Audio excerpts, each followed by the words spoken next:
قبر کا عذاب ایک ایسی حقیقت جسے ہم میں سے بیشتر لوگ بھول چکے ہیں۔ ذرا تصور کیجئے کہ آپ کی سانسیں رک چکی ہیں، آپ کی سانسیں رک چکی ہیں، آپ کے ارد گرد لوگ، آپ کے گھر والے رو رہے ہیں۔ ذرا ایک لمحے کے لیے تصور کیجئے، آپ کے ارد گرد کے لوگ رو رہے ہیں، آپ کو قبر میں اتارا جا رہا ہے، آپ پر مٹی پھینکی جا رہی ہے، اور آہستہ آہستہ کر کے لوگ اپنے واپس جا رہے ہیں، اور آپ اکیلے رہتے ہیں۔ کیا آپ نے کبھی سوچا ہے کہ قبر کی پہلی رات کیسی ہوگی؟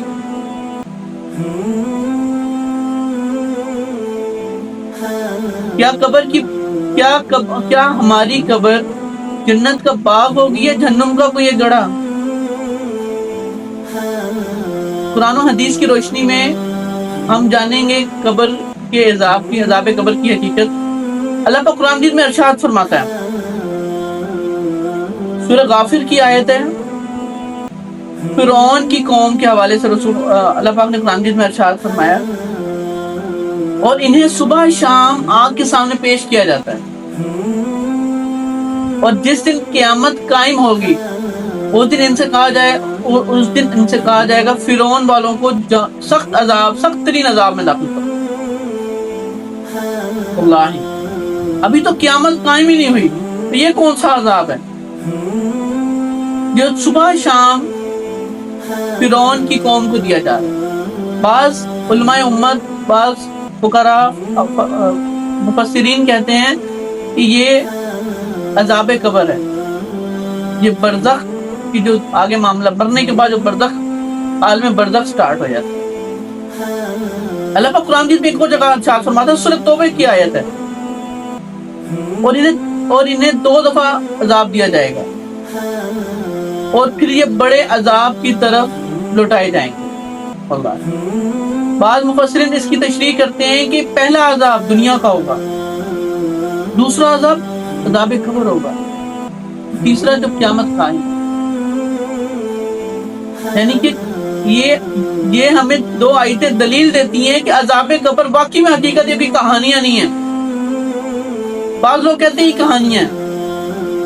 رسول اللہ صلی اللہ علیہ وسلم نے ارشاد فرمایا کہ جب میت کو قبر میں دفنایا جاتا ہے یا قبر میں اتارا جاتا ہے، جب میت کو قبر میں دفنا کر لوگ چلے جاتے ہیں، تب میت کے پاس 2 فرشتے آتے ہیں، ایک کا نام منکر ہوتا ہے، دوسرے کا نام نکیر ہوتا ہے۔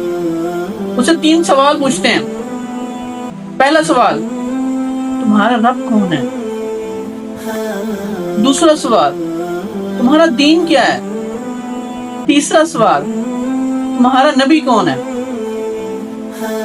یہ 3 سوالوں کے جواب وہی بندہ دے پائے گا جس نے ان 3 چیزوں پہ کام کیا ہوگا، ان 3 چیزوں پہ عمل کیا ہوگا اس دنیا میں، جس نے جانا ہوگا کہ میرا رب کون ہے، میرا رب اللہ ہے، اس کی عبادت کی ہوگی، اس کی بندگی کی ہوگی، اس کو پہچانا ہوگا کہ میرا رب ہے کون، جس نے اپنے دین اسلام کی بات کو مانا ہوگا، دین اسلام پہ عمل کیا ہوگا، اس پہ عمل پیرا رہ کے اپنی زندگی بسر کی ہوگی، اسے پتا ہوگا کہ دین اسلام ہے۔ تیسرا، نبی کریم صلی اللہ علیہ وسلم کا اسے پتا ہوگا جس نے آپ صلی اللہ علیہ وسلم اسوہ حسنہ پہ عمل کیا ہوگا، آپ صلی اللہ علیہ وسلم کے احکامات پہ عمل کیا ہوگا۔ ایک وہ شخص جس نے ساری زندگی گناہوں میں گزاری ہے اور اسے پتہ ہی نہیں ہے کہ رسول اللہ کا اسوہ حسنہ کیا تھا، ہمارے دین اسلام کی کیا احکامات ہیں، اللہ کی بندگی ہمیں کیسے کرنی ہے۔ تو ہم میں بہت کامن ہے، لوگ کہتے ہیں کہ 3 سوال ہی تو ہیں، ہم جواب دے دیں گے۔ یہ جواب وہی لوگ دے پائیں گے جس نے اس دنیا میں رہتے ہوئے ان 3 سوالوں کی تیاری کی ہوگی۔ رسول اللہ صلی اللہ علیہ وسلم نے ارشاد فرمایا، جو مومن کی قبر ہوتی ہے نا، جب ان 3 سوالوں کے بعد جو مومن کی قبر ہوتی ہے، وہ اس حد تک کشادہ کر دی جاتی ہے جس حد تک اس کی نگاہ ہوتی ہے، جس حد تک اس کی نگاہ جا رہی ہے تو اس حد تک اس کی قبر کو کشادہ کر دیا جاتا ہے، اس کو جنت کی خوشبو آ رہی ہوتی ہے، جو مومن کی قبر ہوتی ہے، جس نے ان 3 سوالوں کو عبور کر لیا ہوتا ہے، اس کے لیے جنت کا دروازہ کھول دیا جاتا ہے، وہ سکون اور نیند میں، آرام میں ہوتا ہے۔ اور دوسری طرف جو گناہگار ہوتا ہے، اسے ساری زندگی گناہوں میں گزاری ہے، دنیا میں گزاری ہے، پیسے پہ گزاری ہے، دنیا داری میں گزاری ہے، آخرت کو بھول گیا اس کے لیے کیا ہوگا؟ اس کے لیے قبر اتنی تنگ کر دی جاتی ہے کہ اس کے جو ریبس ہوتے ہیں مطلب یعنی کہ جو پسلیاں ہوتی ہیں وہ آپس میں جڑ جاتی ہیں، آپس میں ہو جاتی ہیں، اس حد تک بعید ہے گناہ گاروں کو۔ رسول اللہ صلی اللہ علیہ وسلم نے ارشاد فرمایا کہ رسول اللہ ایک قبرستان سے گزرے تھے، دو قبروں کے اوپر سے گزرے، انہوں نے کہا ان دونوں قبروں پہ عذاب ہو رہا ہے، ان دونوں قبروں پہ عذاب ہو رہا ہے اور معمولی سی باتوں پہ ہو رہا ہے، معمولی کی وجہ سے، معمولی گناہ ہے، اور جسے ہم کوئی گناہ نہیں سمجھتے۔ نمبر ایک کیا ہے؟ ایک وہ قبر جس پہ عذاب ہو رہا تھا وہ پیشاب کی ناپاکی سے بچتا نہیں، پیشاب کی چھٹی تو کم معمولی ہے۔ آج کل ہمارے جو آج کل کی ماڈرن نسل ہے وہ اس چیز سے بچتی، اس چیز کا خیال ہی نہیں کرتی۔ ہم پیشاب کرنے واش روم میں گئے ہیں، بیت الخلاء میں گئے ہیں، پیشاب کیا، ہمیں یہ خیال نہیں کہ ہمارے پیشاب ہمارے پاؤں پہ گرا ہے یا یورین جو ہم نے جو کیا ہے وہ ہمارے کی پاؤں پہ تو نہیں گر گیا، ہم پاؤں کو دھو لیں۔ اس چیز کا بہت سخت وعید ہے۔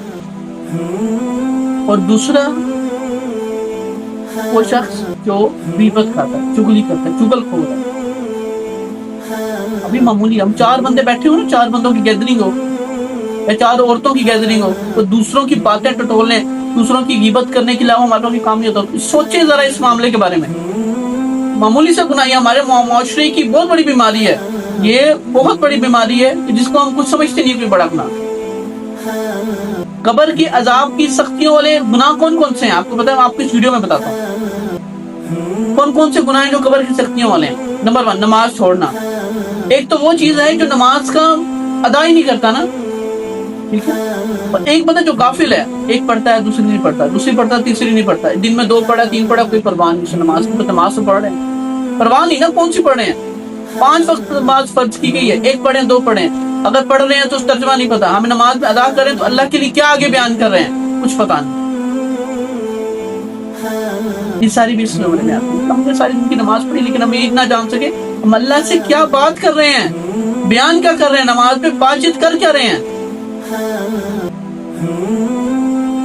دوسرے نمبر پہ جھوٹ بولنا، تیسرے نمبر پہ غیبت کھانا، چوتھے نمبر پہ چغل خوری کرنا، 5ویں نمبر پہ والدین کی نافرمانی کرنا۔ آج ہر چوتھے گھر کا مسئلہ ہے کہ جس کے کہتے ہیں ہمارے بچے تمہاری بات نہیں مانتے۔ والدین کی نافرمانی اس حد تک عروج پہ آئی ہے، اس حد تک۔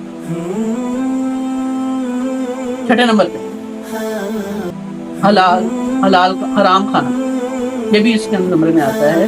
سود کھانا بھی اس کے زمرے میں آتا ہے۔ زنا کرنا بھی اس کے اندر آتا ہے۔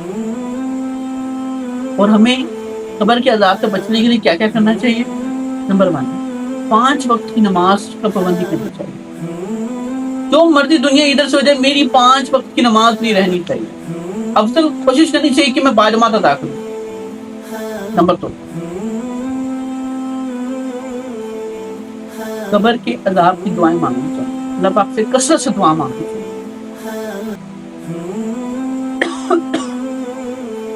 اللہ کے احکامات پہ عمل کرنا چاہیے۔ اس دنیا میں رہتے ہوئے اپنی زندگی کو ایسے گزارنا چاہیے کہ آپ کا دین بھی اپنی جگہ پہ رہے اور دنیا کو ایک دھانے پہ رکھے۔ یہ مال، یہ پیسہ، یہ شہرت، یہ عزت یہ کام نہیں آنے، مطلب یہ آپ کے اعمال کام آنے ہیں۔ یہ ساتھ جب آپ کو ایک دفعہ دفنا دیا گیا نا تو آپ کے پاس صرف یہ نیک اعمال ہوں گے جو آپ نے دنیا میں کیے۔ سورہ ملک کو پڑھنے کی کثرت کیجیے۔ رسول اللہ صلی اللہ علیہ وسلم نے ارشاد فرمایا، قرآن پاک کی ایک سورت، قرآن پاک کی 30 آیتوں والی سورت نے ایک شخص کی سفارش کرا کے اس حد تک سفارش کرے کہ اس کی مغفرت ہو جائے۔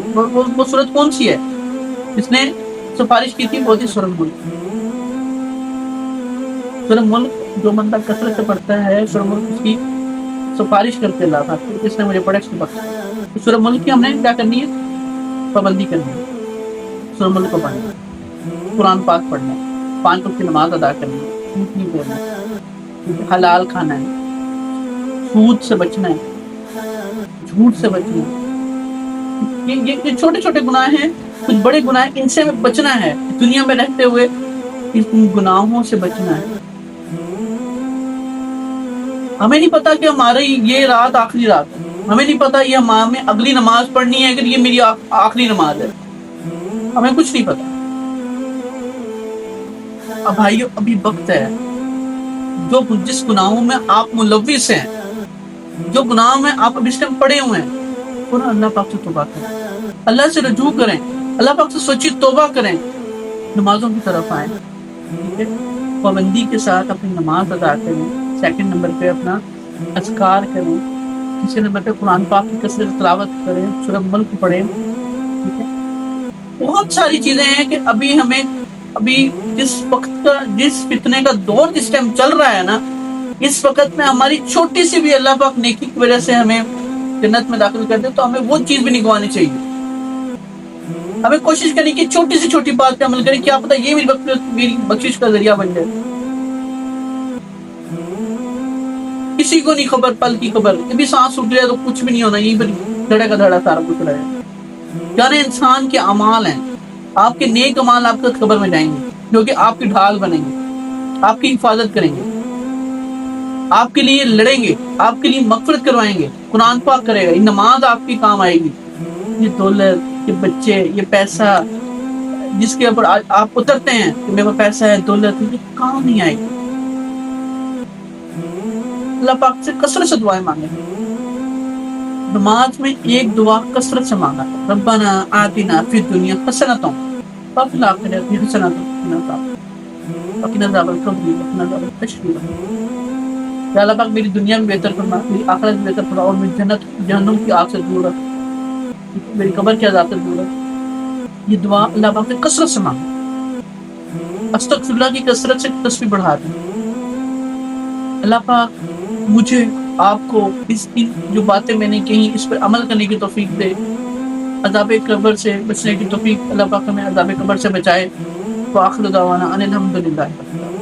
ایک چھوٹی سی کوشش اپنی آخرت سنوارنے کے لیے اس لیڈر ایفرٹ فار دین کے چینل کو فالو اور سبسکرائب کریں, اور اس ویڈیو کو شیئر کر دیا کریں تاکہ کوئی اور مسلمان بھائی, کسی کے بعد دین کی بات چلی جائے, کوئی اصلاحی کام, آپ کا بھی اس میں بھلا ہو جائے گا, ہم سب کا بھلا ہو جائے گا. اللہ پاک ہم سب کو معاف فرمائے. وآخر دعوانا